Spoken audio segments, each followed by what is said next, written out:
Hey everyone, welcome back to Pulp Hero Audio. This is the second of a three-part series in which I am comparing three different eras of Conan the Barbarian comic books. If you looked at the video on part one, you saw where I reviewed Conan the Barbarian #1 from 1970, published by Marvel Comics, written by Roy Thomas, and with art by Barry Windsor-Smith. So Marvel held the license to Conan comics for years and years. They continued to publish Conan comics right up until the 1990s. And then in the early 2000s, the license was picked up by Dark Horse Comics. And they kicked off their Conan series, simply titled Conan. No subtitles at that point, no The Barbarian or The Cimmerian or anything like that. Just Conan, #1 in 2003. Now, just before that, there was a Conan #0, sort of a preview issue, which is cool if you want to check that out. But I want to start with the first issue, #1. So that is what I am going to be taking a look at. Dark Horse Comics, Conan #1 from 2003. It was written by Kurt Busiek. Sometimes you only see a lot of these creators, these artists and writers, you only see their name in print, so sometimes I'm not sure exactly how to pronounce them. So Kurt Busiek is how I tend to say it, so that's what I'm going to go with. And the art is by Cary Nord. Okay, now speaking of art, the cover to Conan #1 is not by Cary Nord, the interior artist. Instead, you've got a cover by Joseph Michael Linsner, which is fine. That's great and all. But a part of me kind of likes to know what I'm going to get inside the book. I tend to like it when the interior artist also does the cover, because it kind of gives you an actual taste of what you're going to get on the inside of the book. For example, the 1970 edition of Conan the Barbarian #1, Barry Windsor-Smith interior art, Barry Windsor-Smith also did the cover. But here we have a different artist on the interior pages than we do the cover. And this has become more and more common with comic books. They present you with a cover, and often that cover is quite spectacular. And then you open up the book, you look at the interiors, and maybe it's the art is still good, but it's not quite what you're seeing on the cover. Usually the cover art is superior, quite frankly. Oddly enough, refreshingly enough, in the case of Conan #1 from Dark Horse, the opposite actually proved to be true. The interior artist, Cary Nord, I much prefer his work to what I see on the cover. Even though the cover is still good. Cary Nord's art is spectacular, if you ask me. I mean, I just love his style. I'm not an art critic. I just know what I like when I see it. And I like Nord's work. I like his work a lot. Barry Windsor-Smith, like I mentioned, quite good. And I believe he got even better as that series progressed. But if we're just going to compare one issue to one issue without looking at future careers or anything like that, I'm giving this one to Cary Nord. Cary Nord's first issue to me was better than Barry Windsor-Smith's. Just his style and frankly, Conan looked more like Conan to me. And yeah, I was just really impressed by his artwork a lot. Okay, so as we open this story, we begin to get some narration. And we find that, much like Roy Thomas, Kurt Busiek is also pretty good with the prose. He's really good with the narration. And Dark Horse is using this cool little idea of, it's like they're quoting from the Nemedian Chronicles, going back to Robert E. Howard's original stories. Most people are familiar with those opening lines of his very first story that he did, talking about between the years when the oceans drank Atlantis. People know a lot of that quote, even if they only know it from the movies. And then at the end of that, it says from the Nemedian Chronicles. And I like the cool little device here that Dark Horse used in saying, all this stuff is from the Nemedian Chronicles. One thing I didn't really address or really even feel worth mentioning with Marvel's Conan the Barbarian #1 from 1970 was the lettering. In Dark Horse's book, the lettering is quite distinctive. It resembles, and I believe it was definitely done on purpose, it resembles an old-fashioned typewriter. The letters, the words, they look like they came off of an old-fashioned typewriter. Again, the type that Robert E. Howard would have typed his original Conan stories on. So you can see that they're really trying to capture the spirit of Howard's character, even in the lettering, which I think is a really nice touch.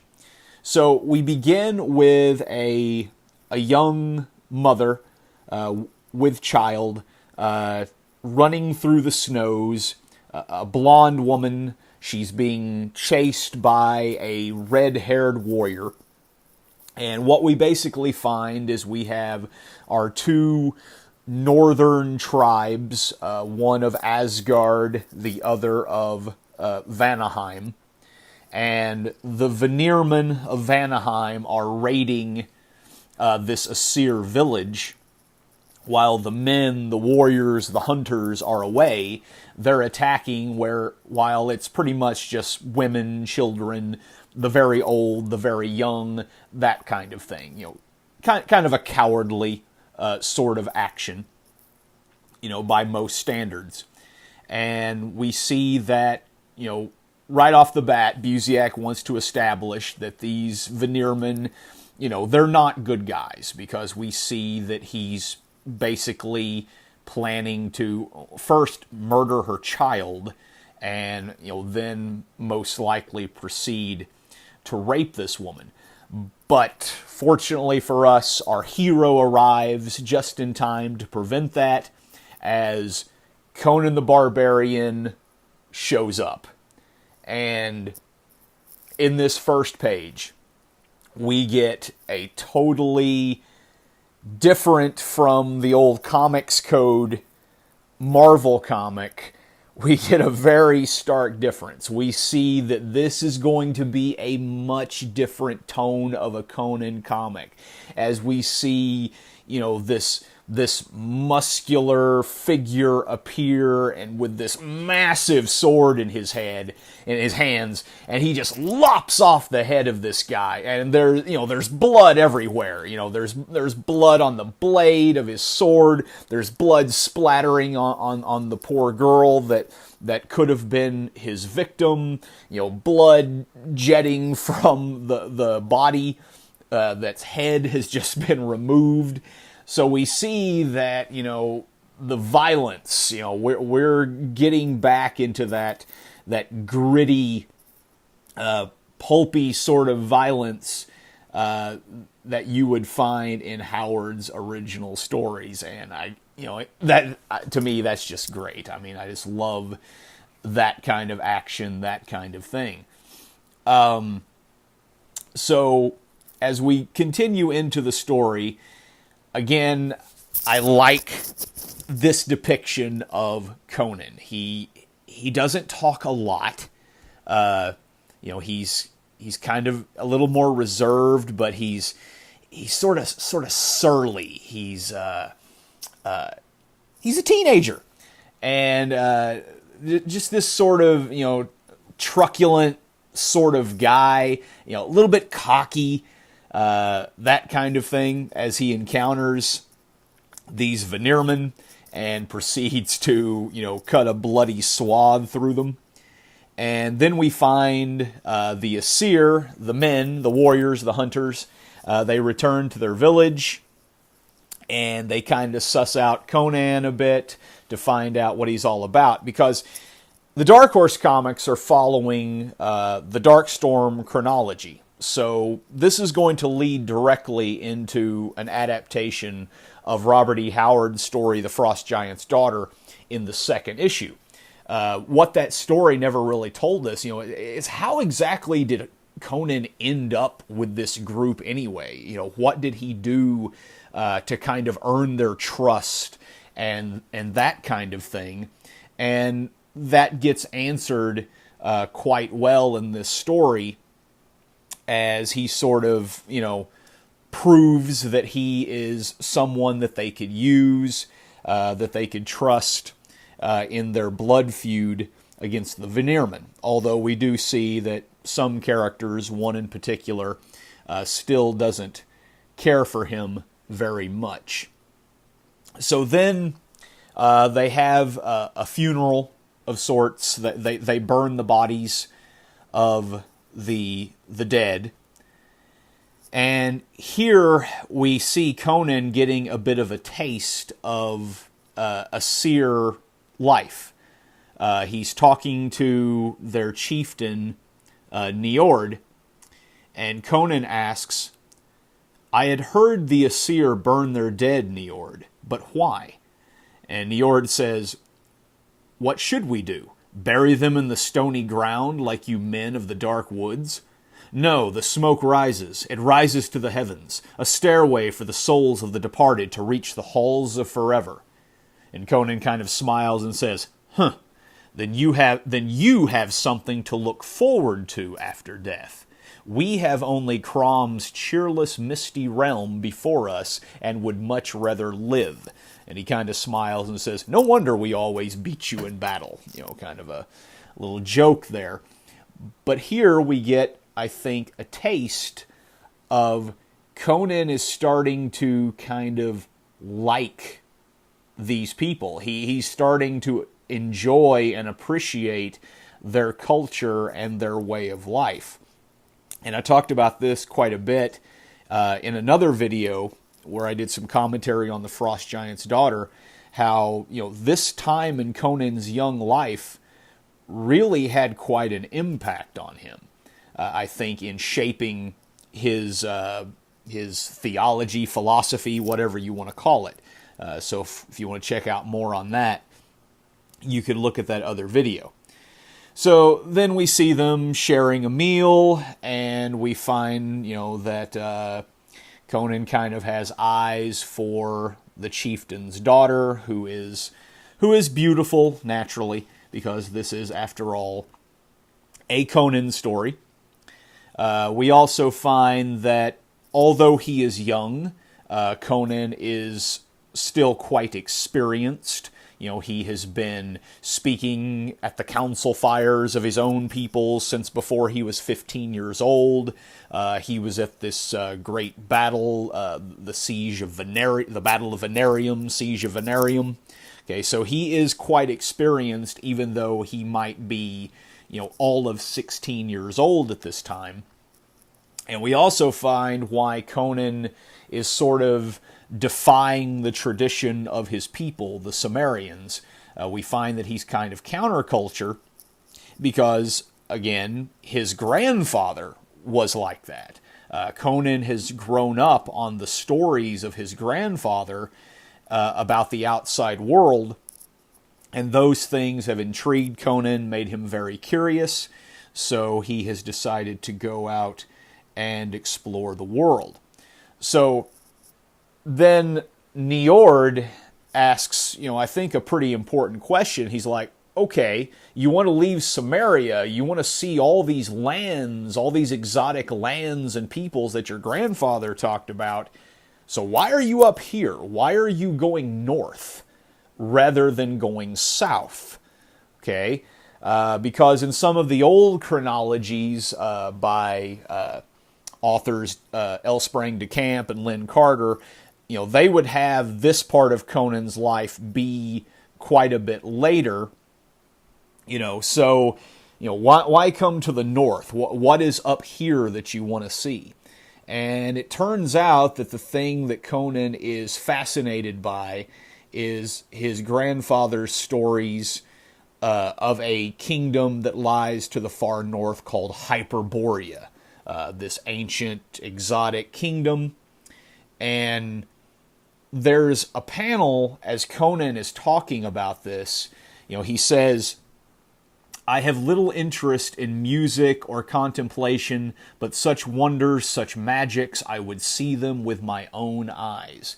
And in this panel, Nord gives us this kind of wide-eyed Conan. And I really like that. It reminds us of the fact that he is still very young, despite his size, despite his experience in battle and that kind of thing. He still is a wide-eyed youth. He's curious, he's fascinated. Now, if you continue to read this series, you'll find that, Conan has quite an experience in Hyperborea that totally alters his perceptions of things. But right now, I think it was kind of interesting, very neat to see this sort of youthful, wide-eyed, dare I say, optimistic, eyes filled with wonder type of Conan. Something that we do not, I think, normally associate with him. So as the story progresses, we find that naturally he hooks up with the chieftain's daughter, Hinga, which makes another of the Asirmen who also had his eyes on her quite jealous. And we see that the Asir outfit him with armor, which answers yet another question. As we read The Frost Giant's Daughter, that story by Howard, if that story takes place just shortly after Conan left Samaria, why and how was he so well outfitted, in terms of armor and that kind of thing? And so Busiek does a really good job of answering that question here as they prepare to set off to deal with this Veneerman Reavers problem.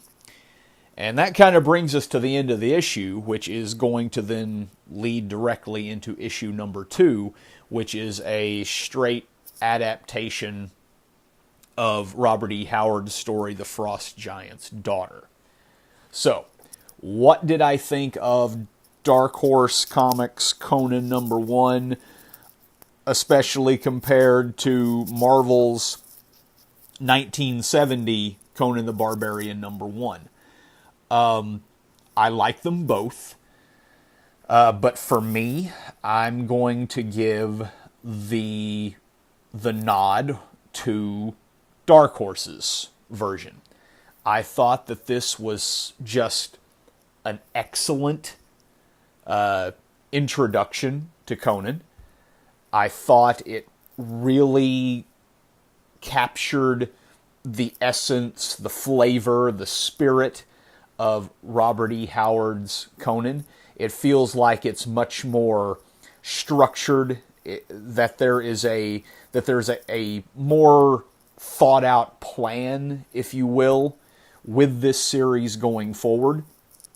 And I think it had a great deal to offer, and it really left me wanting more at the end of this issue, because I remember in 2003, when I originally bought this issue, that's exactly what happened. I got to the end of that issue, and I'm like, okay, I can see resemblances between this and the Arnold Schwarzenegger movie, which up until that time was really most of my knowledge, experience with the character of Conan the Barbarian.